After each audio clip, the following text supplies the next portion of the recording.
भाई भाई छोड़ के मत जाओ, आगे मजा मिलेगा। मतलब कि पहले की बात है, एक छोटे से गांव में एक परिवार रहता था। उसमें एक माँ और उसके पिताजी रहते थे। उनका एक बेटा भी था जिसका नाम कार्तिक था। कार्तिक अपने माँ बाप का बहुत ही ध्यान रखता था। वह उनकी हर बात मानता था। वह अपने माँ बाप का हर काम करता था। वह कभी भी अपने माँ बाप की कोई भी बात नहीं टालता था। एक दिन की बात है, कार्तिक के घर एक औरत आती है। उसका नाम बिमला होता है और वह कार्तिक की माँ से कहती है, कार्तिक की माँ, कैसी हो? मैं ठीक हूँ। और तुम बताओ, कैसे आना हुआ? आज हमारे घर का रास्ता कैसे भूल गई? सुना है तुम कार्तिक के लिए लड़की देख रहे हो। हाँ बहन, लड़की तो देख ही रहे हैं, पर कोई लड़की पसंद ही नहीं आ रही। बिमला को पता था कि कार्तिक की माँ लालची किस्म की औरत है। वो किसी ऐसी वैसी लड़की से शादी नहीं करेगी। तभी बिमला कार्तिक की माँ से कहती है, एक लड़की है तो उसका नाम चंदा है। सुंदर भी खूब है, पढ़ी लिखी भी काफी है और माल भी बहुत देंगे। तभी कार्तिक की माँ बिमला से कहती है, तुम ये सब छोड़ो, ये बताओ शादी में लड़की के माँ बाप क्या क्या देंगे? तुम चिंता मत करो, तुम्हें कहने की जरूरत भी नहीं पड़ेगी, वो अपने आप सब कुछ देंगे। ये बताओ पैसा कितना देंगे? अरे, लड़की के माँ बाप बहुत पैसे वाले हैं, वो बहुत सारा पैसा देंगे। तो ठीक है, मैं कार्तिक की शादी चंदा से करने को तैयार हूँ।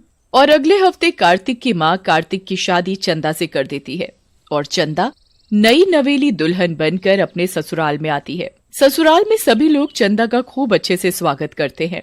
और अगले दिन लेकिन कार्तिक की माँ का तो ध्यान चंदा के साथ लाए सामान पर था। तभी कार्तिक की माँ चंदा से कहती है, तेरे बाप ने शादी तो ठीक ठाक कर दी, लेकिन शादी में पैसा तो दिया ही नहीं।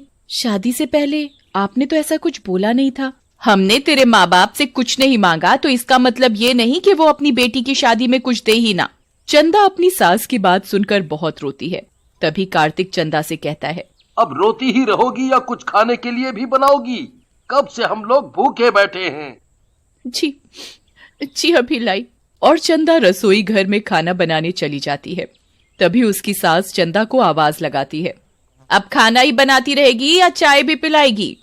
चंदा रसोई में से आवाज लगाती है, जी माँ जी, अभी लाई। और चंदा चाय बनाकर ले आती है। जैसे ही चंदा की सास चाय पीती है, छी, इतनी गंदी चाय! तेरी माँ ने तुझे चाय बनाना भी नहीं सिखाया। और वो चाय का कप फेंक देती है। ये देख चंदा रोती हुई वहां से चली जाती है और वो अपने कमरे में जाकर बहुत रोती है। चंदा की सास और उसके पति का बर्ताव चंदा के लिए दिन पर दिन खराब होता जा रहा था, जिसकी वजह से चंदा बहुत दुखी रहने लगी। एक दिन की बात है, चंदा की सास चंदा से कहती है, चंदा, सुन चंदा, घर का एसी खराब हो गया है, अपने घर जाकर अपने बाप से एसी मांग कर ला। चंदा अपनी सास से कहती है, माँ जी, मैं कैसे अपने घर वालों से एसी मांग कर लाऊं? तभी कार्तिक भी चंदा से कहता है, माँ ने कह दिया ना, एसी मांग कर लाना है तो लाना है। लेकिन मेरे घर वालों ने तो शादी में पहले ही सब कुछ दे दिया था। दिया था तो अब दूसरा एसी चाहिए। कार्तिक और अपनी सास की बात सुनकर चंदा बहुत रोती है और वो अपने घर वालों से जाकर एसी मांग कर लाती है। और चंदा की सास एसी देखकर फूली नहीं समाती और कहती है, मैंने कहा था ना, दे देंगे एसी। चंदा अपनी सास की बात सुनकर कुछ नहीं बोलती और रसोई में काम करने चली जाती है। चंदा रसोई में काम करते करते रोती रहती है। तभी कार्तिक कहता है, माँ, मैं किसी काम से बाहर जा रहा हूँ, आने में थोड़ा लेट हो जाएगा। ये कहकर कार्तिक अपने काम से बाहर चला जाता है और रात को लौटकर वो गुस्से में चंदा को आवाज लगाता है, चंदा, ओ चंदा, कहाँ मर गई? जी अभी आई। और वो कार्तिक के लिए चाय बनाकर लाती है।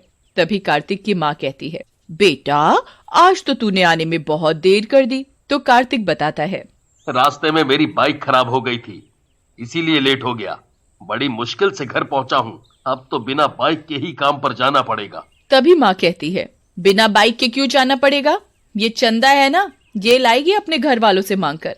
तभी चंदा रसोई में खड़ी उन लोगों की बातें सुन रही होती है और तभी वो रसोई से बाहर आकर कहती है, माँ जी, मैं अब अपने घर वालों से कुछ भी मांग कर नहीं लाऊंगी। आप लोगों ने मुझसे पहले ही इतना कुछ मंगवा लिया है, अब मैं उन लोगों से कुछ भी नहीं मांग कर लाऊंगी। चंदा की बात सुनकर चंदा की सास और उसका पति उसे बहुत मारते हैं।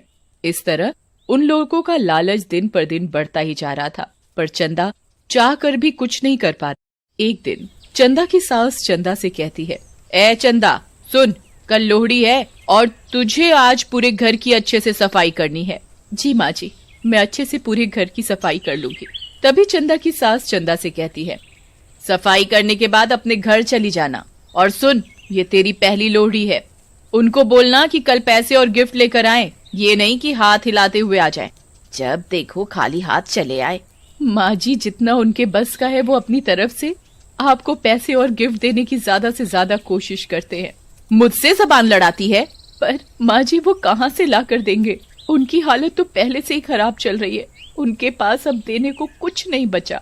मुझे कुछ नहीं पता, मैंने कह दिया तो कह दिया। चंदा की सास चंदा की एक नहीं सुनती और वो घर की सफाई में लग जाती है। और अगले दिन सास चंदा से कहती है, आज लोहड़ी है, तूने अपने घर वालों से बोल दिया ना कि आज गिफ्ट और पैसे लेकर आने हैं। चंदा अपनी सास की बात सुनकर कुछ नहीं बोलती और शाम के समय घर के सभी लोग लोहड़ी जलाकर बैठे हुए थे। तभी चंदा के माँ बाप आते हैं और वो चंदा को खाली मिठाई ही लाकर देते हैं और फिर वो अपने घर चले जाते हैं। तभी चंदा की सास और पति चंदा से कहते हैं, तेरे माँ बाप ये मिठाई लाते हुए शर्म नहीं आई? माँ जी, उनके पास आपको देने के लिए कुछ भी नहीं है, उनका काम भी बंद हो गया है, वो कहाँ से देंगे? ये बात सुनकर कार्तिक और उसकी माँ गुस्से से आग बबूला हो जाते हैं और वो चंदा को बहुत मारते हैं। चंदा बेचारी रोती हुई कहती है, मुझे मत मारो, मुझे छोड़ दो। छोड़ दे। तभी कार्तिक की माँ कहती है, ये ऐसे नहीं मानेगी, इसे और मार। कार्तिक चंदा को इतना मारता है कि वो लोहड़ी की आग में गिर जाती है और चंदा के कपड़ों में आग लग जाती है और वो चिल्लाती है, कोई बचाओ, मैं जल रही हूँ, बचाओ। वो चिल्लाती रहती है पर उसे कोई नहीं बचाता और वो पूरी तरह जलकर मर जाती है और वो एक चुड़ैल बन जाती है। और रात को जब कार्तिक अपने कमरे में सोया हुआ था तो वो कार्तिक के कमरे में आती है और उसे जोर से थप्पड़ मारती है। तभी कार्तिक की आंख खुल जाती है मम्मी। और वो चुड़ैल को देखकर चिल्लाने लगता है, चुड़ैल, चुड़ैल, कोई बचाओ।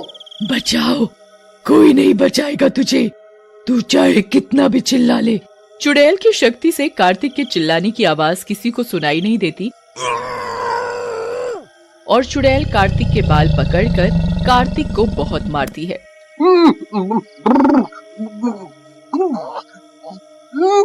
मुझे छोड़ दो, मुझे छोड़ दो।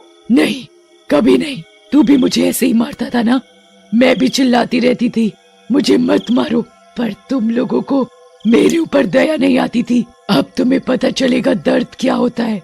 तभी चुड़ैल कार्तिक के पलंग में आग लगा देती है और वो चीखने लगता है, अब पता चला कैसा लगता है जलते हुए। और कार्तिक के हाथ पैर आग से बुरी तरह जल जाते हैं और वो तड़पता रह जाता है। और अगले दिन कार्तिक की माँ कार्तिक की यह हालत देखकर रोने लगती है और कार्तिक से पूछने लगती है, ये तेरी हालत कैसे हुई? पर कार्तिक इतनी बुरी तरह जल जाता है कि वो बता ही नहीं पाता कि ये सब चंदा ने किया है। और रात को कार्तिक की माँ रसोई में दूध लेने के लिए जाती है। जैसे ही वो दूध गर्म करती है तभी चुड़ैल आ जाती है और चुड़ैल को देखकर कार्तिक की माँ डर जाती है। तुम तो मर गई थी ना? हाँ, तुम लोगों ने मुझे मार डाला था, बचाओ मुझे। चंदा की आवाज किसी को सुनाई नहीं देती और वो चिल्लाती रहती है पर उसकी आवाज किसी को सुनाई नहीं देती। तभी चुड़ैल रसोई में आग लगा देती है और कार्तिक की माँ रसोई में लगी आग में फंस जाती है। मुझे मत जलाओ, अपनी पराई तो मत जलाओ, अब तुझे पता चलेगा कैसा लगता है जलते हुए। ले, अब तू भी चल। मत जलाओ, मुझे मत मारो, मैं जल रही हूँ। तुम लोगों के लालच की वजह से मेरे माँ बाप को कितनी तकलीफ झेलनी पड़ी, पर तब भी तुम लोगों को दया नहीं आई। मैं भी चिल्ला रही थी पर तुम लोगों ने मेरी एक नहीं सुनी और मुझे जलाकर मार डाला। मुझे माफ कर दो, छोड़ दो मुझे। तुम लोगों के लालच की वजह से तुम लोगों ने मुझे जलाकर मार डाला, तुम लोगों के साथ ऐसा ही होना चाहिए। और चुड़ैल पूरे घर में आग लगा देती है। उसमें कार्तिक और उसकी माँ बुरी तरह जलकर मर जाते हैं और चंदा की आत्मा भी शांत हो जाती है और फिर वो वहाँ से चली जाती। भाई भाई छोड़ के मत जाओ, आगे मजा मिलेगा। मतलब कि